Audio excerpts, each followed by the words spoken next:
Hello everyone. तो मैं आज आपके साथ शेयर करूंगी बहुत ही टेस्टी और बहुत ही आसान तरीके से बनने वाली ये मटका कुल्फ़ी है। क्योंकि गर्मियों की छुट्टियां शुरू हो चुकी है बच्चों की, और रोज़ नियम से कहते हैं मम्मी लाइए पैसे दीजिए, दुकान से आइसक्रीम लेकर के आते हैं। तो मैंने कहा ये रोज़ रोज़ की सिरदर्दी हटाते हैं और आज इनको बना करके खिलाते हैं। बहुत ही टेस्टी और फटाफट से बनने वाली आइसक्रीम, जिसे खा करके बच्चे दुकान से लाना भूल जाएंगे और कहेंगे मम्मी आप ही बनाइए। तो चलिए इसे बनाना शुरू करते हैं। तो सबसे पहले मैंने आधा लीटर दूध लिया है। मैंने फुल फैट क्रीम वाला दूध लिया है। अब क्या करेंगे कि इसे हम कढ़ाई में के ऊपर चढ़ाने के बाद हमें इसे धीरे धीरे चलाते रहना है। तो देखिए आप इसे धीरे धीरे चलाते रहें। आपको आइसक्रीम बनाने में जल्दीबाजी नहीं करनी है, मतलब ये बन तो जाएगी फटाफट, लेकिन आप बिल्कुल भी जल्दीबाजी नहीं करें। अब क्या करेंगे कि दूध में मैंने डाल दिया है 2 चम्मच भर करके मिल्क पाउडर डाला है। मिल्क पाउडर आप किसी भी ब्रांड का ले सकते हैं। साथ ही में मैंने इसके अंदर डाल दिया है 1 चम्मच देसी घी डाला है। क्योंकि मार्केट में जो आइसक्रीम मतलब हम लेकर के आते हैं उसमें रिफ़ाइंड तेल डाला हुआ होता है, आप कभी भी चेक करिएगा।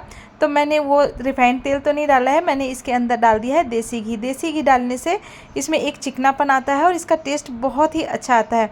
अब देसी घी डालने के बाद अब हम इसे अच्छी तरीके से चला लेंगे, ताकि अब क्या करेंगे जो हमने मिल्क पाउडर डाला है उसमें लम्स बिल्कुल नहीं पड़ने चाहिए। केसर की पत्ती डालने से क्या होगा कि इसमें खुशबू और टेस्ट दोनों ही बहुत उभर करके आएगा।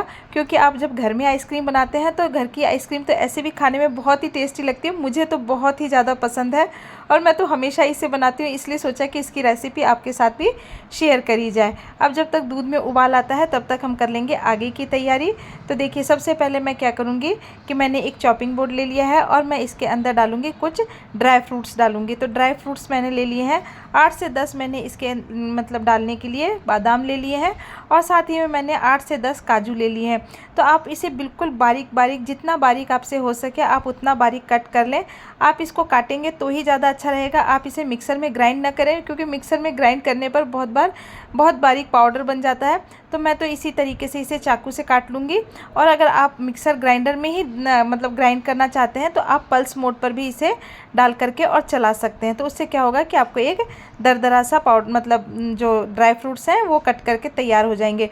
तो मैंने तो इसे चाकू की मदद से ही काट लिया है, क्योंकि ये खाने में बहुत ही अच्छे लगते हैं जब आइसक्रीम के अंदर आते हैं, और बच्चों को तो बहुत ही ज़्यादा पसंद आते हैं।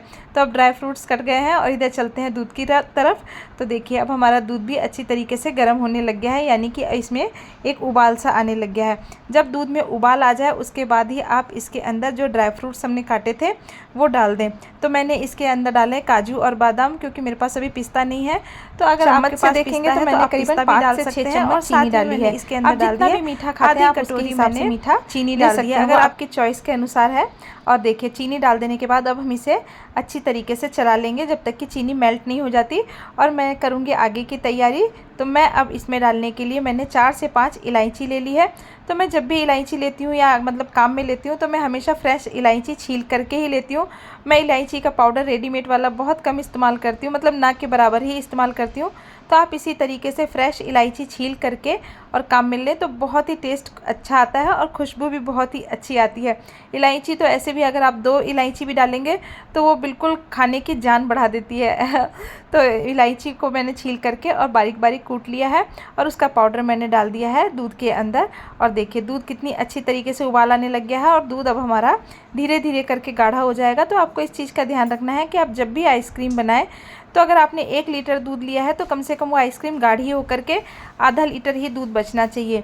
तो इस तरीके से आप इसे चलाते रहें, बीच बीच में चलाते रहेंगे तो ज़्यादा अच्छा रहेगा। क्योंकि जो चीनी हमने डाली है वो अच्छी तरीके से जब गलने लग जाएगी तो ये गाढ़ी होने लग जाएगी। और देखिए दूध भी गाढ़ा हमारा होने लग गया है और केसर के कारण इसके अंदर केसर कितना अच्छा निकल करके आया है। और देखिए अगर आपके पास केसर नहीं हो तो आप इसमें लग गया है, अब कलर भी डाल सकते हैं बंद और इसे रखेंगे ठंडा होने के लिए। तो कम से कम आप इसे आधे घंटे के लिए ठंडा होने के लिए रखें। आप गरम गरम में बिल्कुल भी इसको इस्तेमाल ना करें, मतलब मैं आगे का प्रोसेस आपको बताऊंगी। तो देखिए ये इतना ठंडा हो चुका है कि मैंने इसमें उंगली डाल करके चेक किया है तो मेरी उंगली बिल्कुल भी नहीं जली है। तो ये इतना ही ठंडा होना चाहिए। अब हम क्या करेंगे कि मैंने एक मिक्सर जार ले लिया है और इसके अंदर इस सारे दूध को मैंने डाल दिया है, मतलब जो हमने दूध बनाया था उसको मैंने इसके अंदर डाल दिया है। आप इसी तरीके से बनाएंगे तो जो आप आपने आइसक्रीम में बहुत बार परेशानी देखी होगी कि आइसक्रीम में एक बर्फीला सा तूफान बनता है, वो बिल्कुल भी नहीं बनेगा। आइसक्रीम बिल्कुल भी बर्फीली नहीं लगेगी, बिल्कुल ऐसे लगेगी कि आप मार्केट से लेकर के आए हैं, आपको बिल्कुल सेम वैसी ही आइसक्रीम लगेगी। अब मैंने सारा लिक्विड जार के अंदर डाल दिया है, यानी कि दूध वाला लिक्विड जार के अंदर डाल दिया है। और अब हम इसे कम से कम 2 से 4 मिनट तक, आप 2 या 3 मिनट तक इसे आराम से धीरे धीरे करके जार में चला लें। कलर कितना अच्छा उभर करके आया है और इसका टेक्सचर इसे चेक करेंगे। होना चाहिए, आपको ऐसा लग रहा होगा कि ये भी बहुत पतला है, नहीं ये बिल्कुल पतला नहीं है। जब इसकी आइसक्रीम जमेगी और आप देखेंगे तो आपको लगेगा कि वाह ये तो बहुत ही अच्छी बनी है। अब क्या करेंगे कि आजकल मार्केट में इस तरीके के, अगर आपके पास चीनी मिट्टी का बर्तन नहीं है, सॉरी आपके पास मिट्टी का नहीं है, तो आप इस तरीके से चीनी मिट्टी के मार्केट में बहुत आसानी से कप मिलने लग गए हैं जो देखने में बिल्कुल मिट्टी जैसे लगते हैं। अब मैं क्या करूँगी कि एक छलनी की मदद से आपको इसे छान करके और इस तरीके से इसको भरना है, ताकि छलनी की मदद से क्या होगा कि अगर आप डायरेक्ट डालेंगे तो काजू बादाम तली में बैठ जाते हैं। तो आप छलनी की मदद से इसमें पहले लिक्विड डाल लें और उसके बाद जो काजू बादाम जार में छन करके आ जाएंगे उसे आप ऊपर चम्मच की मदद से डालें। तो जैसे ही आप आइसक्रीम खाएंगे तो आपके मुंह में शुरू की बाइट में ही बहुत सारे ड्राई फ्रूट्स आएंगे और बच्चे इसे खा करके बहुत खुश होंगे। अगर गेस्ट भी है तो उन्हें भी लगेगा कि आपने बहुत ही अच्छी आइसक्रीम बनाई है।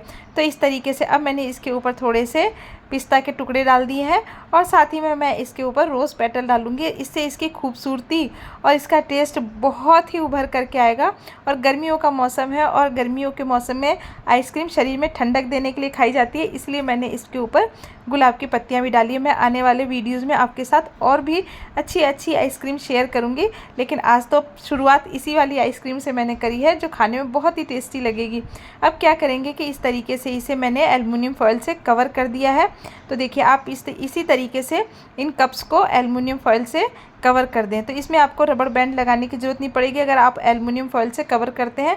और अगर आपके पास एल्युमिनियम फॉयल नहीं है तो आप इस तरीके का जो बटर पेपर आता है, आप इसको इस तरीके से रबड़ बैंड लगा करके और कवर करके रखें। लेकिन आप कवर करके ज़रूर रखें। बहुत लोग डायरेक्ट फ्रीज में इसी तरीके से रख देते हैं कि जल्दी आइसक्रीम जम जाएगी, आपको ऐसी गलती बिल्कुल भी नहीं करनी है। अब हम इसे 4 से 5 घंटे के लिए ठंडा होने के लिए रखेंगे। तो देखिए 4 घंटे करीबन हो चुके हैं और अब हम इसे निकाल करके चेक करेंगे, क्योंकि बच्चों को बहुत जल्दी रहती है, मम्मी देखिए ना आइसक्रीम जम चुकी है क्या। तो मैंने कहा अच्छा 4 घंटे होने दो। तो 4 घंटे हो चुके हैं और हम इसे अब चेक करते हैं। तो देखिए एक आइसक्रीम तो मैंने खोली है तो ये बिल्कुल अच्छी तरीके से जम चुकी है। तो और अब हम दूसरी वाली आइसक्रीम चेक करने का नंबर है, तो इसे भी हम खोल करके देखते हैं। तो देखिए दोनों आइसक्रीम बहुत ही अच्छी तरीके से जम चुकी है, जैसा कि मैंने सोचा था। तो आप एक बार इसको ज़रूर बना कर